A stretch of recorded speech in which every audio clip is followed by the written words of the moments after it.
background for this project is transformative events in the Arab world and availability of very rich public opinion data, which is a wonderful opportunity, but it's not a research question, right? And so we've been really struggling to find a right focus for the paper, and so so bear with me. Also, my co-author Melanie really wanted to be here, and unfortunately she's not. And so this is again a last-minute change of presenter. So again, patience with me. And finally, profuse apologies to the discussant for the very, very good submission of the paper. So, like, public apologies. Thank you. So again, I was not planning on exposing you.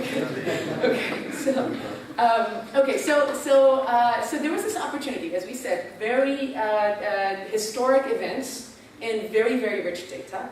And as we started to try to explore how to make use of that, how to try to learn from both these things, we started by looking at the pre-uprising landscape as described by the literature.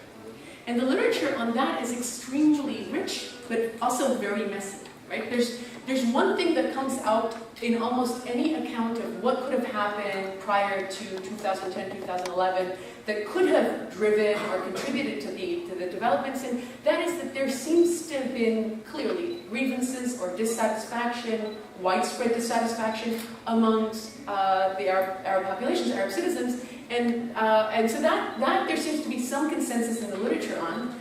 But beyond that, when we get to the finer stories of what took place or why it took place or what were the drivers, you get stories really that are all over the place. And sometimes consistent with each other, sometimes contradictory. And I think that we found a need to try to organize this literature a little bit. And we thought that the data that we had, given that it was on Arab citizens, and particularly on their satisfaction with certain things, might refine our beliefs about where the dissatisfaction lies, that we know the literature agrees on. So I actually like to call this project Arab spring cleaning, and because it's really messy, right? And it was sort of the struggle between the political scientist that's engaging with all of these various arguments that are in the literature, and the sort of economist or data person who's trying to pin Melanie down to a particular account that could be operationalized with the variables that we had. So what we did actually in the end, the effort was to start by organizing the literature.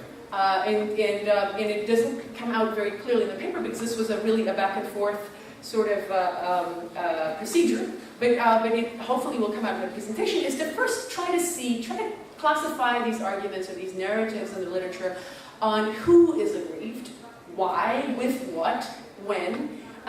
These questions just to try to sort out the story, but also to try to map it, and with sort of a grid of where these arguments could lie, to try to map it with variables that we actually can measure.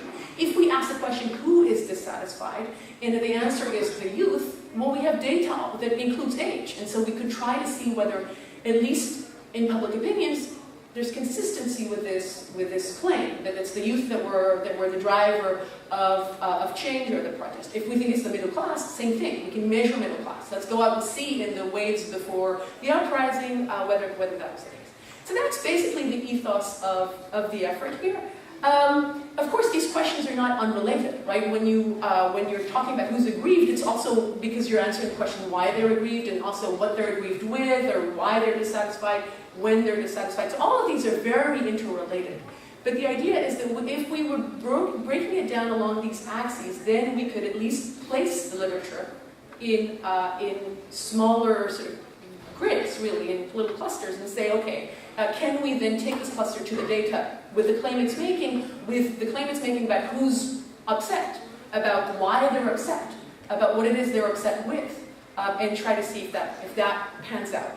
And so we extract hypotheses based on this classification, and then we use the public opinion data from Yala, and the luck here is that we have waves before the uprisings and after to try to test the hypothesis. So I didn't realize that we only had 15 minutes, so I'm gonna skip over some slides, but I'll give you an example of how the procedure kind of worked. And it's a crude example, but we know that a lot of the literature says in answering the question who is dissatisfied, who was dissatisfied before the uprisings, the youth, right, of the subset of the population is often singled out, right? Often that's the claim that's made. And again, the literature is smarter than just saying, oh, it's just the young people. But we put a lot of the main work that's been written on this issue into this grid, if you're, or this cell of, okay, so all of these papers believe it's at least part of the youth, right?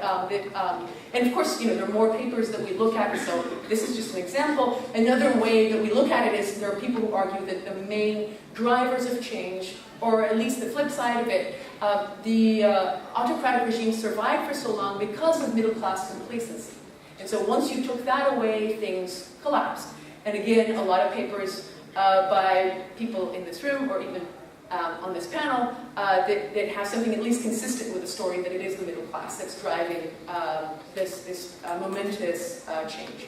And then, of course, some of these papers are actually at the intersection of both, right? And so, in answering the who question, we can be pretty fine, right? Who is the most upset? Who is the likeliest to be dissatisfied? We can again put these works or these arguments, right? Every name or set of names here is a story, really, or a narrative. We can put them into relatively fine groups of identifying characteristics of the agreement.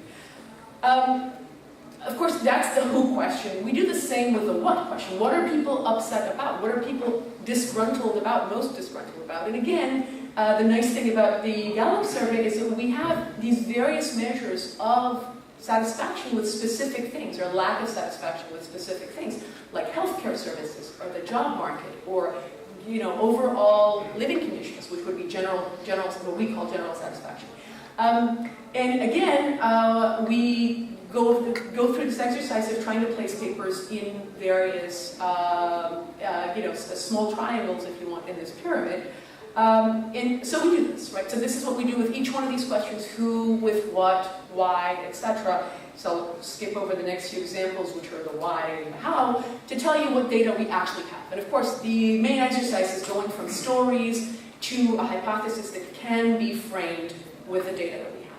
So what do we have? As I said, we have these satisfaction variables that are pretty straightforward, right? They're questions like, in this city or area where you live, are you satisfied with X? And X could be healthcare, it could be the schooling system, it could be the availability of jobs, etc. So, again, very rich data here.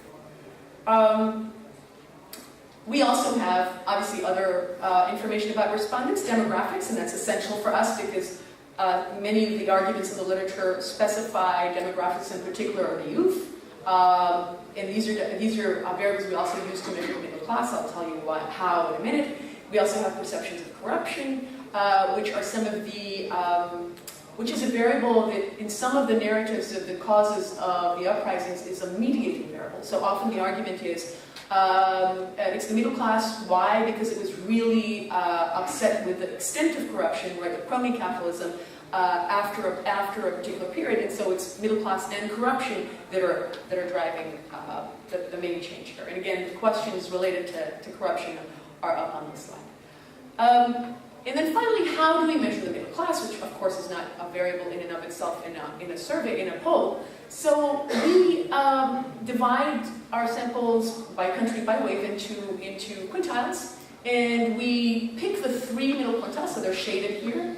And then of these, we only take those people with secondary or more education, so it's twice shaded now, the darkest area on the graph. And then a third characterization of the middle class for us is an even smaller subset of that, which is people with middle class occupations or civil servants. And so we're pretty confident that we're missing a lot of the middle class. But we're also confident that the people that we're labeling as middle class are almost certainly middle class. So we have no, in some sense, false positives. Right? So we're missing part of the story, but at least we're confident that the people that we're calling middle class are very likely middle class.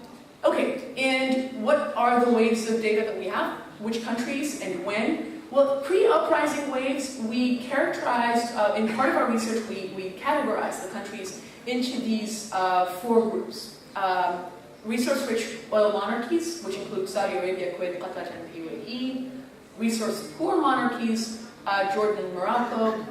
resource-rich republics, of which we only have one here, Algeria, and resource-poor republics, or labor-abundant republics, Egypt and Tunisia. This is a categorization, by the way, that's used by Diwan and Kamet and others. So these are sort of groups of countries. Why? Well, part of the arguments in the literature relate to the kind of political economy that these actors lived in when they were expressing these grievances. And so this again allows us to test, this categorization allows us to test some of the hypotheses that are in the literature. So the post-uprising waves, unfortunately, we have fewer countries. We still are able to get a representative from each of these groups, each of these political economy groups. So, and we have the two uprising countries, Egypt and Tunisia, and then Morocco, Kuwait, and Algeria. We do cross-country analysis for the pre-uprising waves, and then single-country analysis for the countries listed at the bottom, both before and after the uprisings. So, there are main regressions, there are always regressions of satisfaction. We're looking at grievances. Remember, we're looking at who is dissatisfied and with what and why. On controls that are demographic controls, socioeconomic characteristics, corruption, youth, etc. In the cross-country regressions, we're limiting ourselves to, for now, to general satisfaction. We're comparing across political economies. As I said, that helps us answer the why are particular segments aggrieved according to the literature. And then in the single-country regressions, we are looking at general satisfaction, but also satisfaction with specific services or with specific sectors. So with what is getting answered there, when, because we have pre- and post-uprising waves also. And then, of course, who, which is our main driver. So, if you want, we really organize if we had to be very crude here, very rough with the literature, we would say there are three main categories of who's aggrieved, and let's say it's middle class, youth, and then the overlap of middle class and youth. But of course, that's very, very simplistic. Then the literature becomes much more refined when we answer the follow-up questions, not just who, but why and how. And so that allows us to look at different satisfaction variables to refine the story, or at different political economies, at different mediating effects like government services, the quality of government services, corruption, and different time periods. So what do we find? In the cross-country regressions, to start with, we find that our choice of grouping countries in the way that I described, so resource-rich monarchies, resource-poor monarchies, etc., seems to have some traction, right? There's not much gain by looking at individual level countries' effects than by grouping. And these groupings seem to be distinct from each other, by and large. So we find that these political economy groupings seem to make sense somewhere in drawing the satisfaction profiles of their populations.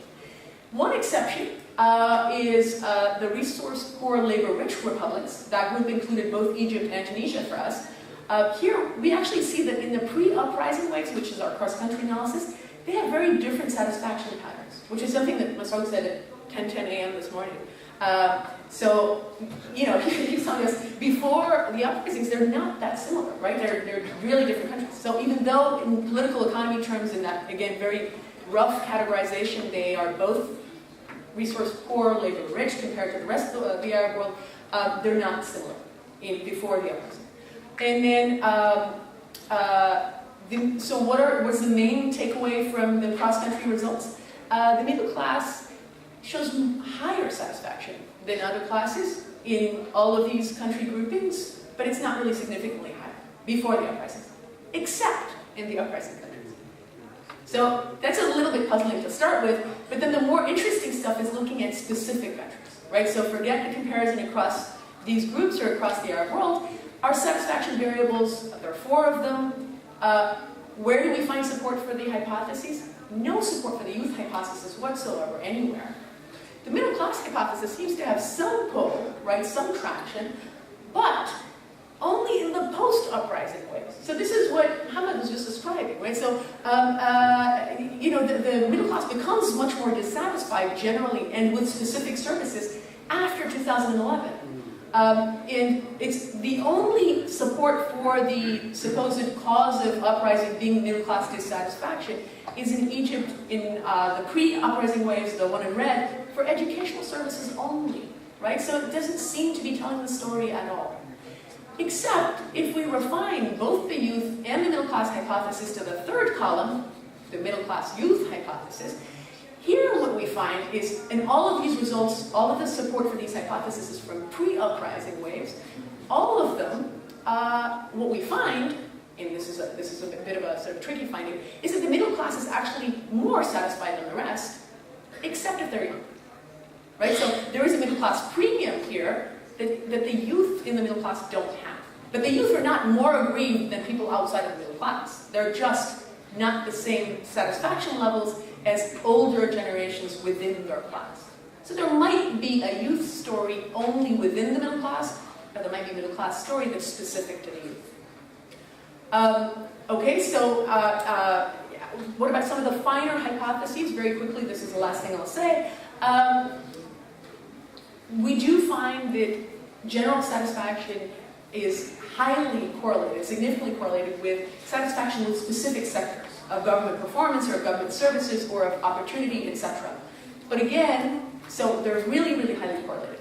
But there's no difference across generations or across classes in the correlation between satisfaction with, say, the job market, how that affects my general satisfaction with life across classes. Same thing for corruption. Corruption is a very highly significant correlate of general satisfaction, but not a different way for different classes, not a different way for different generations. Right? So that, again, that class and generational story doesn't hold for that particular refinement of the hypothesis.